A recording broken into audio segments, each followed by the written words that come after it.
पास में, उस शरीर में जिसने, वो फेंकना तो बहुत अच्छा, बहुत शुभ है। क्या करोगे लेके? मैं तो कहता हूं स्वस्थ भी हो तो भी बदल लो।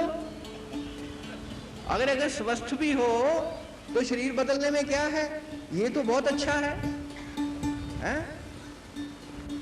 और स्वस्थ ही हो तभी बदलना अच्छा है।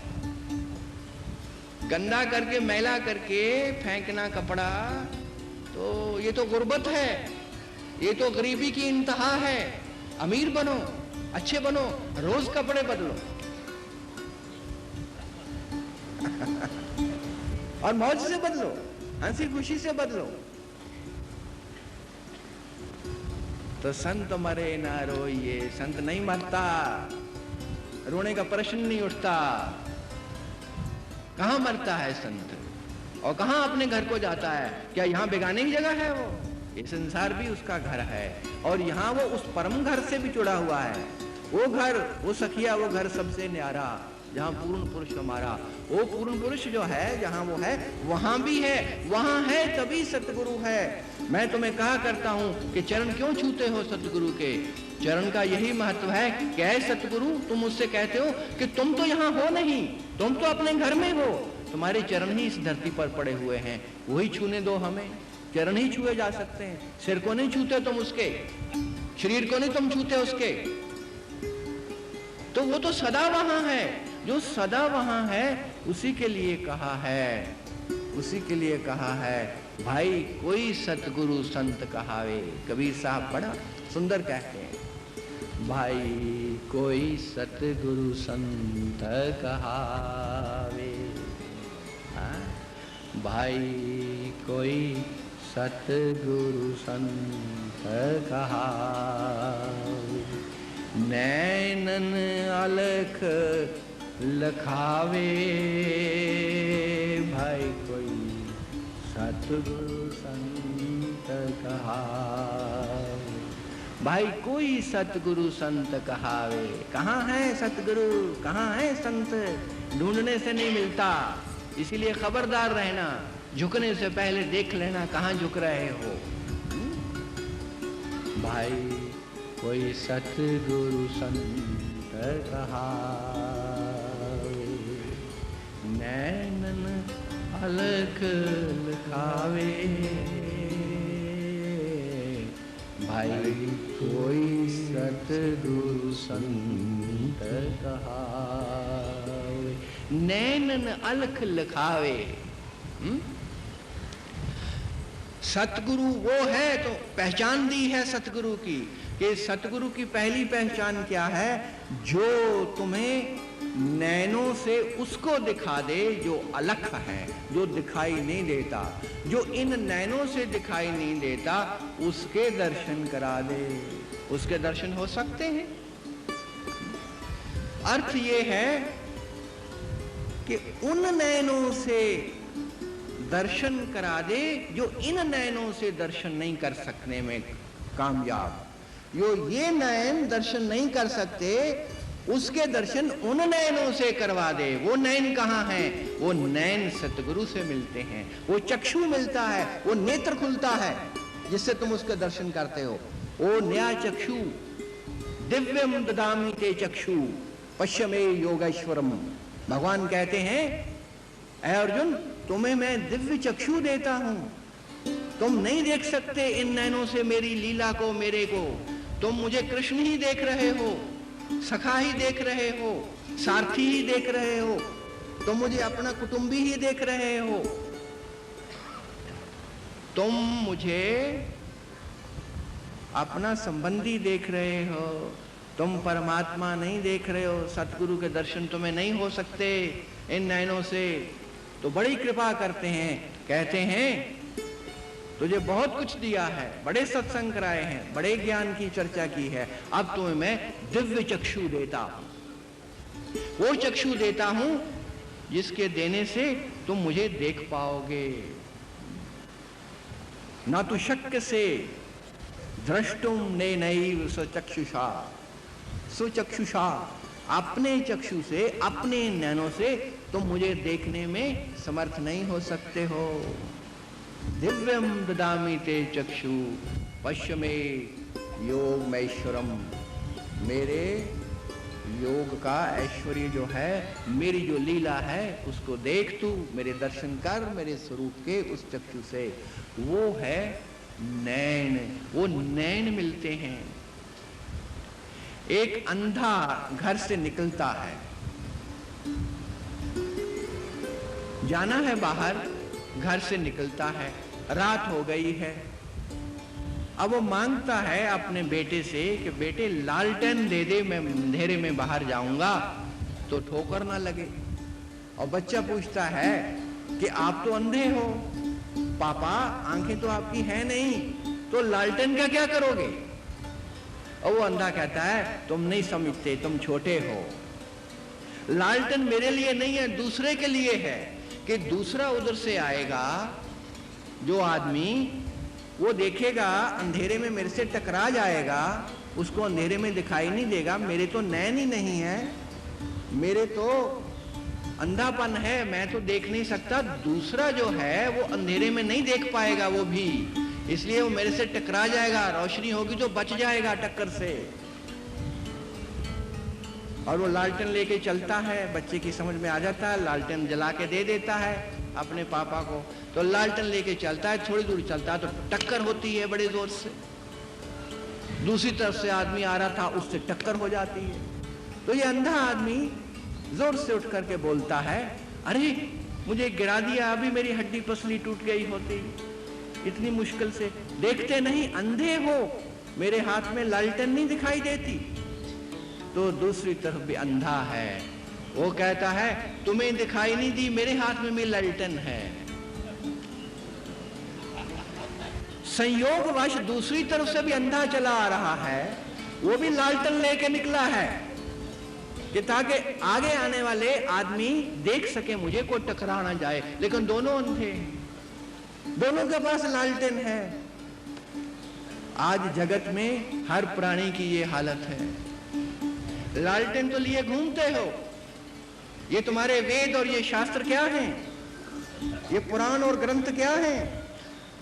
ये भगवत गीता की रटन लगाई हुई है, ये सारा कुछ रट रखा है, ये क्या है? ये लालटेन लिए घूम रहे हो, अंधापन कायम है, टक्कर अभी भी लगेगी, क्योंकि आगे से भी वही हाल है। नैनन अलख लखावे, वो है जो तुम्हें एक दिव्य चक्षु देता है और तुम्हें देखने को मिल जाता है। फिर वो कहते हैं डोलत डिगे ना बोलत बिसरे, जब उपदेश धरा। डोलत डिगे ना बोलत बिसरे, जब उपदेश धरा। क्या होता है? कौन है सतगुरु? अगर तुम्हें नैन नहीं मिलते हैं, याद रखना, अगर तुम्हें चक्षु नहीं मिला है, वो ज्ञान नेत्र नहीं खोल पाया है वो सतगुरु, तो तुम्हारे लिए वो सतगुरु नहीं है, वो सतगुरु नहीं होता है। 5 नहीं 7 प्रकार के लोग होते हैं मेरे देखे संसार में। एक तो उस प्रकार के हैं जो सोए हुए हैं, गहरी निद्रा है, नींद बहुत गहरी है, सोए हुए हैं, उनको पता ही कुछ नहीं है। वो जैसे संसार में आए ना आए एक बराबर, क्योंकि नींद में है, कुछ हो भी रहा है उनके ऊपर तो कोई सुध नहीं है, वो पत्थर की भांति है, वो इन दीवारों की भांति है, कोई संवेदनशीलता नहीं है, सो रहे हैं। एक तो ऐसे लोग हैं। दूसरी प्रकार के लोग हैं जो स्वप्न में हैं, चेतना तो है लेकिन स्वप्न देख रहे हैं, ख्वाब देख रहे हैं, नींद में सरक गए हैं, सपने बड़े प्यारे हैं। बहुत से लोग इसी तरह के हैं जो सपने देखने में लगे हुए हैं। हाँ, बच्चे को पैदा करना है, कल को बड़ा होगा, नौकरी करेगा, कमाई करके देगा मुझे, छोटी बेटी है, लड़की है, मेरी शादी करो महाराज जी, मैंने सुख भोगना है। मैंने सुख को देखना है, उसको दिखाई कुछ नहीं देता, सपने हैं, सपनों ने अंधा कर रखा है, उसको ये नहीं पता कि इस शादी में कितना नुकसान होगा। महाराज जी कह रहे हैं ये शादी तुम ना करो तो अच्छा है, लेकिन वो बुज़िद है, उसका प्रेम है, वो शादी करती थी, उसको दिखाई नहीं देता है? सपना चल रहा है, सपने में भी अंधापन है। सपने ने तुम्हें रिझा रखा है, कार लेनी है, बस सपना चलने लगा, बस उस सपने के पीछे सब पाप होने लगा, सब लोगों के गले कटने लगे, सब पैसा बटोरने लगे हो किसी न किसी तरह से, किसी से झूठ बोल के पैसा ले लिया है, किसी से दगा करके पैसा ले लिया है, किसी जगह से मेहनत करके भी पैसा तुमने ले लिया, कर्जा भी उठा लिया है, चिंताएं बढ़ा ली हैं, कार लेनी है, सपने जग रहे हैं, मकान बनाना है। महाराज जी पैसा और चाहिए, महाराज जी घर में लड़का नहीं है, लड़कियां ही लड़कियां हुई जा रही हैं, सपने सपने सब जगह सपने, और सतगुरु के पास भी सपने लिए आते हो कि ये मिलेगा वो मिलेगा, सपने सजा के आते हो कि वहां जाएंगे तो पता नहीं क्या शक्तिपात हो जाएगा, हमारा रूपांतरण हो जाएगा, हमारे जीवनों की सारी मल धुल जाएगी। बड़े सपने, बड़े ख्याल, ख्याली पुलाव शेख चिल्ली की तरह। तो बहुत से लोग इन सपनाओं में जीते हैं, जो ना नींद में है ना सपने में है, जाग गए हैं, लेकिन सिर्फ जागे हैं, होश नहीं है, होश नहीं है, जाग गए हैं, संसार का काम कर रहे हैं, खूब धन कमा रहे हैं, मेहनत कर रहे हैं, चाहे गरीब हैं चाहे अमीर हैं, अपने काम में लगे हुए हैं, जाग गए हैं, लेकिन अपना जो परम खजाना है उसकी होश नहीं है। जाग गए हैं, शरीर को ही सब कुछ समझते हैं, पदार्थ को ही सब कुछ समझते हैं, दुनिया को ही सब कुछ समझते हैं, संसार को ही सब कुछ समझते हैं, यही समझते हैं कि मेरा जीवन यहीं तक है, मेरी पत्नी, मेरे बच्चे, मेरा जीवन यही है। 2 वक्त की रोटी खाते हैं, जैसी भी मिलती है, उसमें एक प्रकार की वो शांति ढूंढते हैं, सुख ढूंढते हैं उसी में, लेकिन असलियत का पता नहीं है, सच्चा ज्ञान नहीं हुआ है, जागे हुए हैं। एक चौथी प्रकार के लोग हैं जो जागे हुए हैं और उनको गुरु मिल गया है। ये तीसरी प्रकार के लोगों को तो जागे हुए हैं लेकिन दिशा नहीं मिली, डायरेक्शन नहीं मिली, दीक्षा नहीं मिली, गुरु नहीं मिला, सतगुरु नहीं मिला, वो चौखट नहीं मिली, मंदिर का द्वार नहीं मिला, गुरुद्वारा का द्वार नहीं खुला उनके लिए अभी। और ये चौथी प्रकार के हैं जिनको वो द्वार मिल गया, वो परम द्वार मिल गया जहां से सब कुछ मिल सकता है। ऐसे लोगों को मैंने साधक कहा है, वो साधना में रत हैं, वो साधना पे साधना कर रहे हैं, साधना करने लगे। जिज्ञासु जिसे कहा है, मुमुक्षु कहा है, वो क्या करते हैं?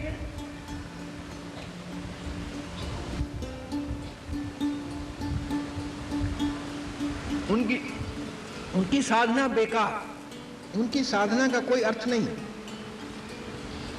क्यों अर्थ नहीं है? क्योंकि जिज्ञासाएं उठा रहे हैं, कुतूहल है, मन में प्रश्न है, प्रश्न है, प्रश्न है, प्रश्न है।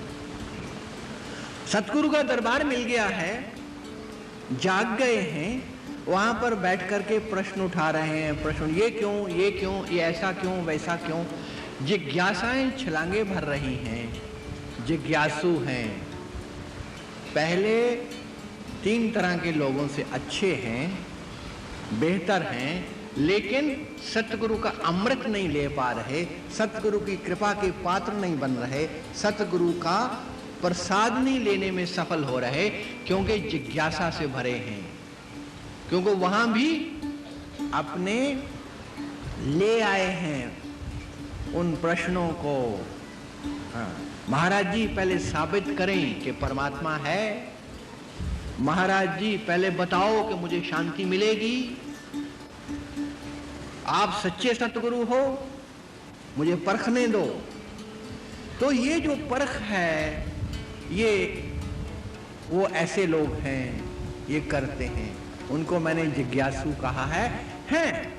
ढूंढ रहे हैं, पता लग गया कि ये पूरा नहीं है, ये संसार पूरा नहीं है, पता लग गया कि यहाँ परम शांति नहीं है, पता लग गया कि यहाँ दुख है, पता लग गया कि ये संबंधी और साथी जो हैं ये जाएंगे, आज नहीं कल जाएंगे, मेरा शरीर भी जाएगा, मैं भी जाऊंगा, ये क्षणभंगुर है, सब जाने ही वाला है, ये पानी का बुलबुला है, पता लग गया। इस बात का पता लगते ही अब गुरु का द्वार मिल गया कि कहाँ है रोशनी, कहाँ से मिलेगा वो धाम जहां पे ना मौत है, ना रोग है, ना शोक है, जहां पर जीवन है, परम जीवन है। मिल गया, लेकिन वहां जिज्ञासाएं लेके पहुंच गए, जिज्ञासाओं के पीछे अपना अहंकार पल रहा है, अहंकार पल रहा है। और फिर बोलेंगे महाराज जी मैं भी तो यही कहता हूं, मैंने भी तो यही वचन किए थे।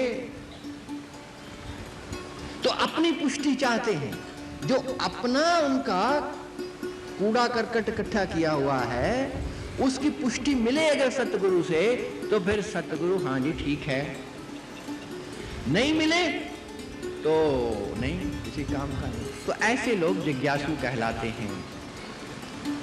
और पांचवी प्रकार के लोग हैं जो सचमुच कूद पड़ते हैं, सतगुरु कर लिया, सतगुरु को मान लिया, शरणागति हो गया, शरणागत होकर के जो सतगुरु कहता है उसका हुक्म सरांखों पे, उनके हुक्म में चलते हैं। सतगुरु की कृपा बरसनी शुरू हो जाती है, सतगुरु का प्रसाद बरसना शुरू हो जाता है, उनकी यात्रा शुरू होती है। ये मत समझना कि उनको मंजिल मिल गई, उनकी यात्रा शुरू हुई है।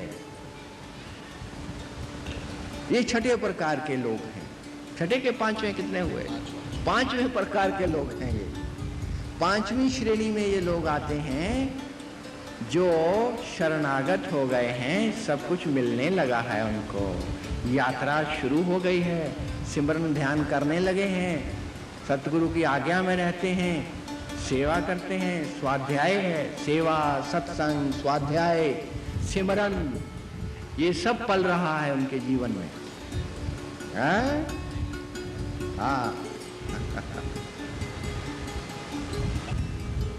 ये पांचवी प्रकार के, छठी प्रकार के वो हैं जो यात्रा पे निकल के पहुंच जाते हैं, मंजिल मिल गई जिनको, उनको हमने संत कहा है। ये जरूरी नहीं कि तुम्हें द्वार मिल गया, तुम शरणागत हो गए, तुम्हें पता लग गया रास्ते का, तुम रास्ते पे चलने लग गए और सतगुरु तुम्हें चिल्लाने लग गया उस रास्ते पे कि तुम पहुंचोगे ही मंजिल पे। ये जरूरी नहीं है।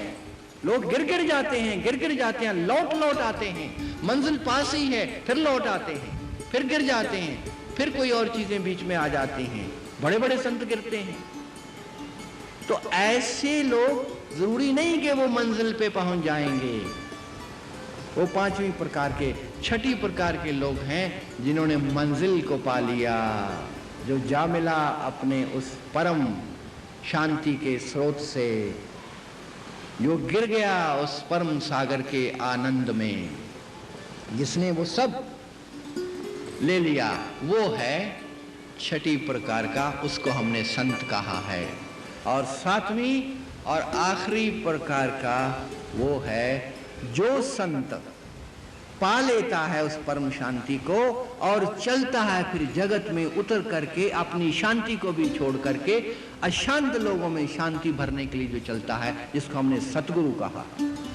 सतगुरु की ये महिमा है। सतगुरु वो सातवां है जिसने सब कुछ पाने के बाद, याद रखो मेरी बात को, पाने से पहले नहीं, जिसने सब ले लेने के बाद देखा कि आसपास तो त्राही त्राही मच रही है, आसपास तो सब दुखी संसार पल रहा है, आसपास तो जीव, हर प्राणी किसी न किसी दुख में मुब्तला है।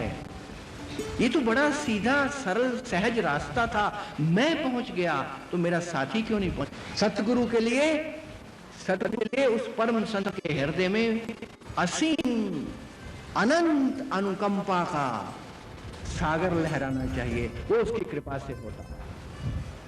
वो परमात्मा जब स्वयं ही उतरता है तभी वो सागर, वो तभी अनंत सागर प्रेम का, अनुकंपा का, दया का लहराने लगता है। तब वो दुखी जनों की सेवा में लगता है, दुखी जनों की सेवा में लगता है। दाता दयाल ने देखा परम दयाल में, उसने देख लिया कि ये सतगुरु है, ये सतगुरु है। तो उन्होंने हुक्म दिया उनको कि देखो, सारे धर्मों का जो निचोड़ है वो है सच्चाई, वो है एकता, और उसका नाम है मानव धर्म।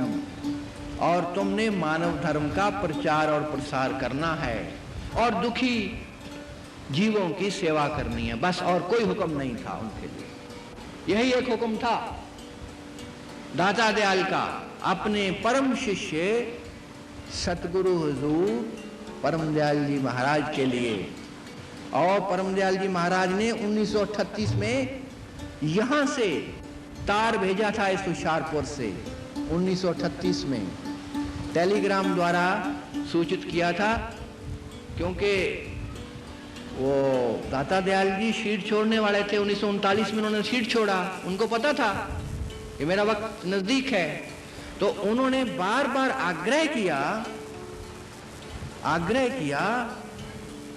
फकीर चंद जी महाराज को कि तू मुझे ये कमिटमेंट दे, लिख करके भेज, तो वायदा करो कि तुम मेरे इस काम को करोगे। क्या काम था कि जो सारे धर्मों का मानव धर्म निचोड़ है, सार है, जिसमें प्रेम है, सेवा है और क्षमा है, दया है, जिसमें सच्चाई है और एकता का संदेश है, उसको तुम सारे संसार में फैलाओगे और दुखी जीवों की सेवा करोगे।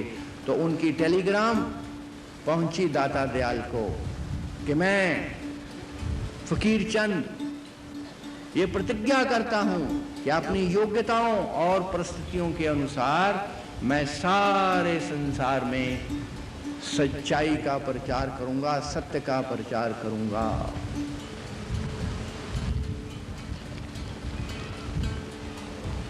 ये होता है सतगुरु, जो अपनी परम शांति को पाकर के छिप नहीं जाता है, जो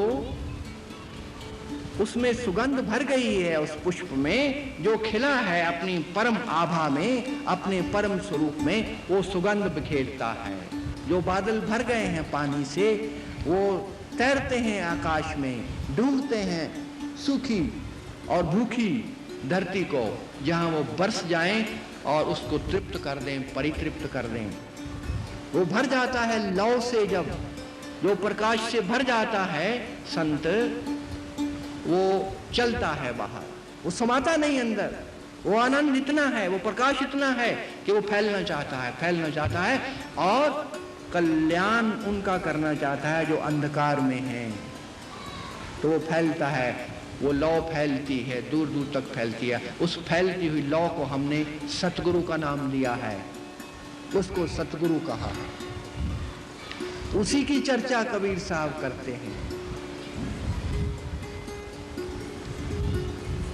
भाई कोई सतगुरु संत कहावे, नैनन अलख लखावे।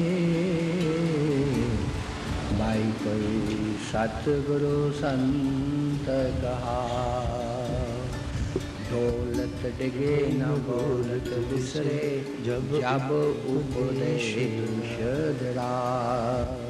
दौलत डिगे न बोलत बिसरे, क्या बात है। स्थित प्रज्ञ तदा उच्चते, वही स्थित प्रज्ञ है। दौलत डिगे न बोलत बिसरे, जो अटल है, जो निश्चल है, जो स्थिर है, जिसको स्थित प्रज्ञ कहा है।